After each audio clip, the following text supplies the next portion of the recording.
Welcome to the deep dive.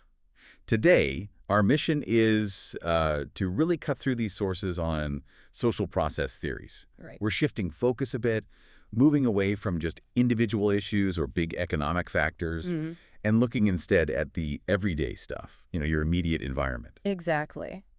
How do those daily interactions, family, school, friends, how do they actually shape, well, the likelihood someone might turn to crime?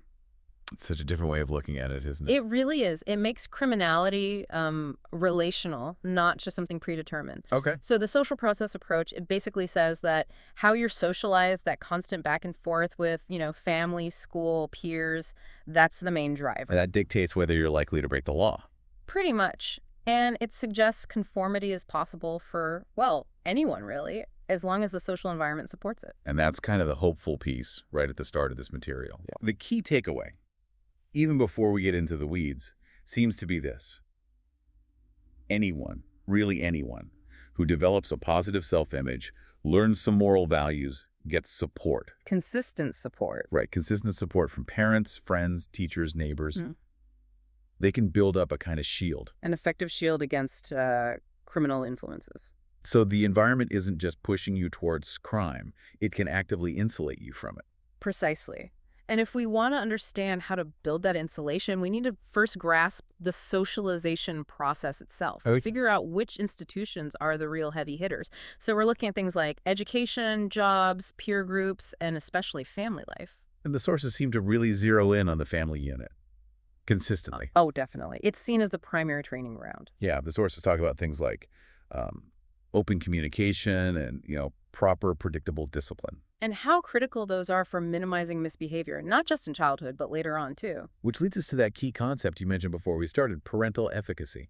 Yes, parental efficacy. And it's more than just, being a good parent. Right. It's the parent's belief in their own ability, their confidence that they can actually manage their child's behavior positively. Okay, so it's about their self-perception as parents. Exactly. If parents feel empowered, capable, the child is much more likely to pick up conventional values. And the flip side, when you look at negative stuff like family stress, divorce, maybe deviance running in the family. All those things tend to weaken that sense of efficacy. They undermine the parent's confidence. Which brings up that classic question the sources mentioned, the whole chicken or the egg thing.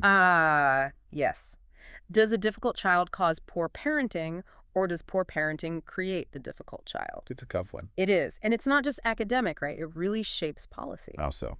Well, if you think the chicken policy focuses on fixing the child, interventions, therapy, whatever. Okay. But if you think the parenting is the issue, the egg, then policy shifts to supporting the parents. Training, financial help, things like that. And the sources say the causality is murky. Very murky, which is why often interventions try to tackle both at the same time. You have to. Okay, moving on from family. What about schools? The sources mentioned dropping out. Yeah, dropping out is a pretty clear sign of weakened bonds. We'll definitely circle back to that idea of bonds later. And peers. Yeah. We often hear that friends are everything in adolescence, especially when it comes to trouble. Well, this was actually one of the more surprising findings for me in this material. Oh, yeah. The link between just having peers and actually committing crime, it's described as unclear, at least when you look at it in isolation. So it's not as simple as bad friends lead to bad behavior. Not quite. It's more about the context of that relationship. How intense is it? How long has it been going on? How much priority do you give it? Okay. Peer influence seems to be more of a powerful amplifier. It kicks in more strongly once other ties, like family or school, have already started to weaken. That makes sense. And it sets us up nicely for the first big theory. If family lays the groundwork, the next question is, well, how does this stuff, the bad behavior, actually spread? Right. And that leads us straight into social learning theory. Okay, social learning. Break it down for us. The core idea is pretty straightforward. Crime isn't something you're born with. It's learned. Learned like? Yeah. Like algebra or riding a bike? Kind of, yeah. It's a product of learning the norms, the values, and even the specific techniques that go along with criminal activity. So you're trained into it. Often by people close to you. Exactly. Often during adolescence, and usually from people you trust, close friends, maybe even relatives. And there's a specific mechanism for this learning, right? Differential Association Theory. Yeah, that's the one. Differential Association explains the how. It says criminal behavior is learned through interaction. And crucially, Yes. it involves all the same psychological processes as learning anything else, any other skill. Give me an example. Okay, think about learning a new language or getting good at a sport. It takes practice, right? Frequency, intensity. Learning crime works the same way. It's social training. You learn the how to pick a lock or sell stolen goods. Okay, the techniques. But you also learn the justifications, the motives, the drives, the attitudes, your whole perception of the law. Is it fair? Is it something to respect or something to get around? That's learned socially. And the power of this theory is it explains the link the sources keep mentioning. A correlation, yeah. If you hang out with deviant friends, you're way more likely to adopt deviant attitudes yourself. Which then makes you more likely to actually do deviant things. Exactly. It offers a pretty consistent explanation across all sorts of different crimes. Okay, but here's a question. If crime is just learned, what about people who know better? People from good homes who do well in school but still commit crimes? How does the theory account for that? Ah, excellent point. That's where a related idea, neutralization theory, comes in, developed by Matza and Sykes. Neutralization. Sounds like making something harmless. That's basically it.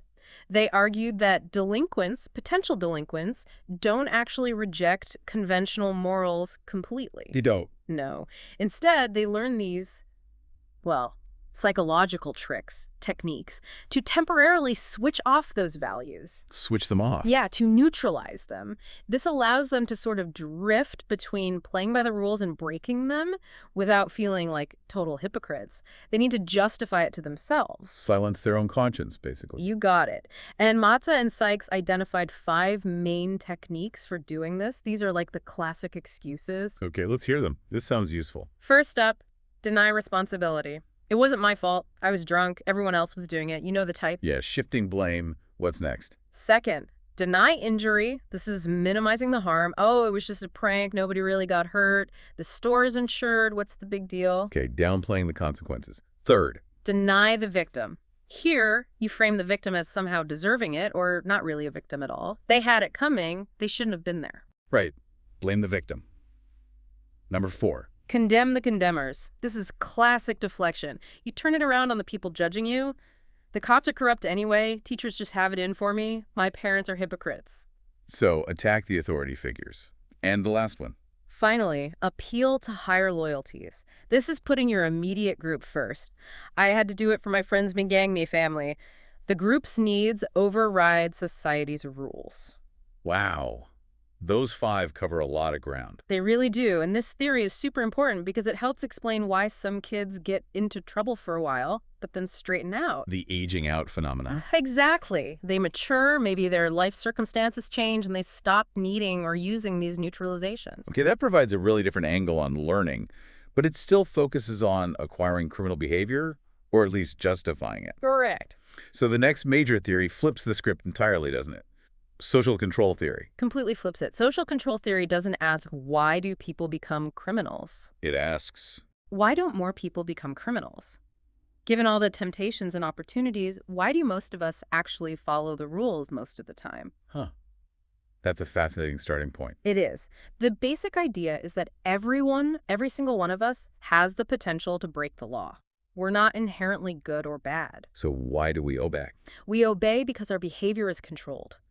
There are forces, both internal and external, that keep our, let's say, natural impulses in check. Okay, let's talk internal controls first. The sources mention self-concept. Right. Containment theory, for instance, argues that if your social relationships are weak or negative, it can lead to a weak self-concept, low self-esteem. That puts you at risk. But if you have a strong self-image, A strong self-image, a sense of belonging, feeling like you're capable, that acts like internal armor. It insulates you from those outside pressures towards crime. makes sense. But the really big name here is Hershey, right? Social bond theory. Absolutely. Hershey's social bond theory is probably the most influential concept within control theory, especially for policy. And his core idea. He links criminal behavior directly to the weakening or even breaking of the ties that bind people to conventional society. The social bonds. Exactly. When those bonds snap or fray, the path towards breaking the law opens right up. It becomes easier, less costly. And he identified specific types of bonds. 4 of them. That's right. 4 key elements that tether us to the rules. The first is attachment. Attachment, meaning? Our sensitivity to others. How much do we care about the opinions and feelings of people we respect, parents, teachers, friends? If you care what they think, you're less likely to do something that disappoints or hurts them. Okay. Emotional connection. What's the second bond? Second is commitment. This is about your investment in conventional life. What do you stand to lose? Like a job, a house. Exactly. Or a good reputation, educational goals, a career path you've worked hard for. The more you've invested, the more you risk by committing crime. It's a rational calculation. Got it. Stake in conformity. Third element. Third is involvement. This one's pretty simple. It's about time. Yeah. The more time you spend doing conventional things, homework, sports, clubs, a job, family activities, the less time and energy you physically have for getting into trouble. Idle hands, as they say. Right. Keeps you busy with legitimate stuff. And the final bond? The fourth is belief. This is about whether you actually buy into the shared values and rules of society. Do you believe the laws are generally fair and morally right? So it's your personal acceptance of the moral validity of the rules. Precisely. If you have strong attachment, commitment, involvement, and belief, those four bonds working together, Hershey argued your likelihood of committing crime drops dramatically. Okay, so we have learning theories asking how crime is acquired, and control theories asking why people conform. What's the third major perspective? The third angle focuses almost entirely on what happens after an act occurs. It's about the societal response. This is social reaction theory, but most people know it as labeling theory. Labeling theory. Right. This one feels intuitively powerful. It really is.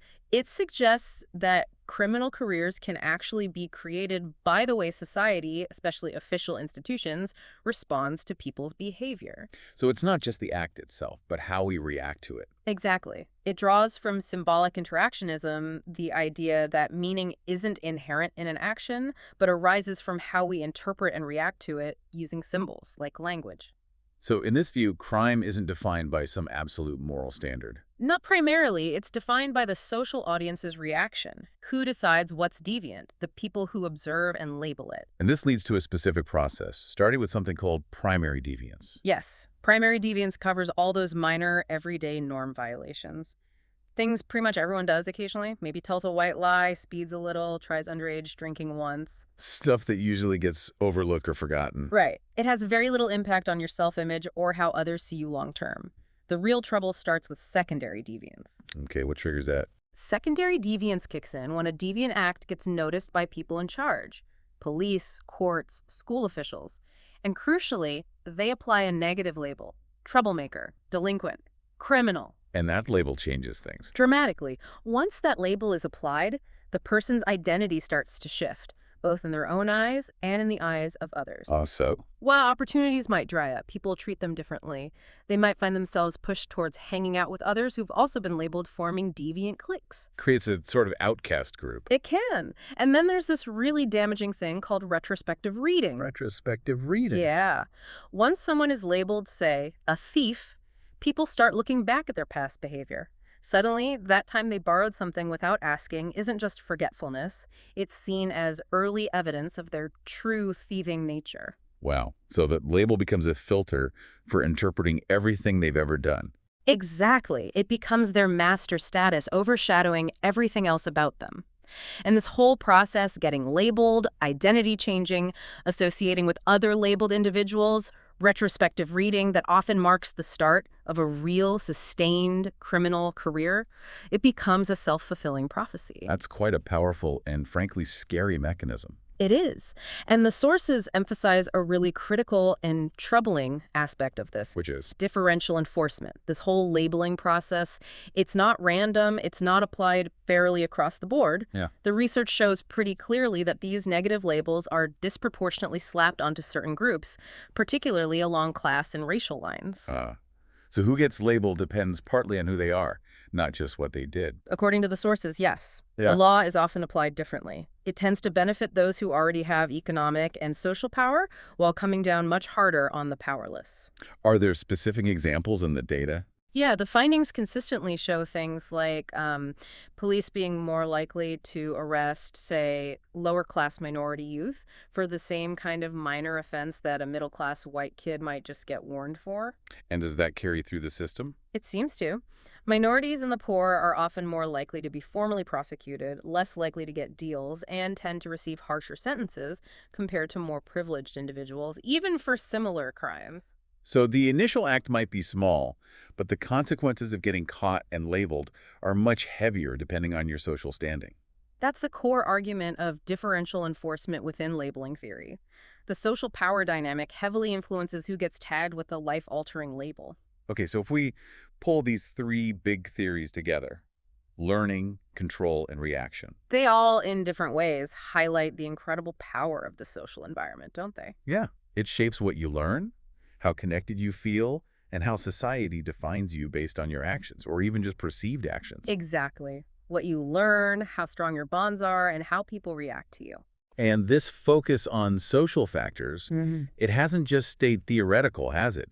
It's actually influenced real-world policy. Oh, absolutely. Social process theories have been hugely influential in social policymaking, really since the 1950s onward. Because if socialization is key, Then you need programs that aim to strengthen those positive social connections and, importantly, minimize the damage caused by negative reactions from institutions. can you give some examples of policies that came out of these ideas? Sure. Think about something like Head Start programs. Okay. Early childhood education. Right. A big part of their goal is to intervene early, support families, and try to boost things like parental efficacy and build strong early attachment bonds. That's straight out of control and learning perspectives. That makes sense. What else? And then you have diversion programs. Trying to keep people out of the formal system. Exactly. Especially for minor offenses. The whole point is to avoid applying that official negative label that labeling theory warns us about, the one that can trigger secondary deviance. Avoid the label, avoid the downward spiral, That's the idea. And one more. Restitution programs. where offenders have to, like, pay back the victim or do community service. Yes. The focus there is on repairing the harm done. This reinforces concepts from control theory, like commitment, making amends, investing back in the community, and belief, acknowledging rules were broken and taking responsibility. So it's a really interconnected picture. Strong socialization offers promise, but negative reactions pose a real danger. It's a constant interplay. Which leads us to a final thought for you, our listener, to consider. If we accept what labeling theory suggests, that getting hit with a negative label leading to secondary deviance can fundamentally change someone's life path, and we also accept the evidence for differential enforcement that these damaging labels aren't handed out equally, Right. then what active steps should society really prioritize? Specifically, how can we focus on strengthening those positive social bonds? Attachment, belief, commitment, involvement perhaps before or even during that crucial labeling moment to counteract the inequality and the potential damage. That's a crucial question. How do we buffer people, especially those most vulnerable to harsh labels, by reinforcing their connections to the conventional world? It's an ongoing challenge. Indeed. Thank you for joining us for this deep dive. Always a pleasure. The investigation continues.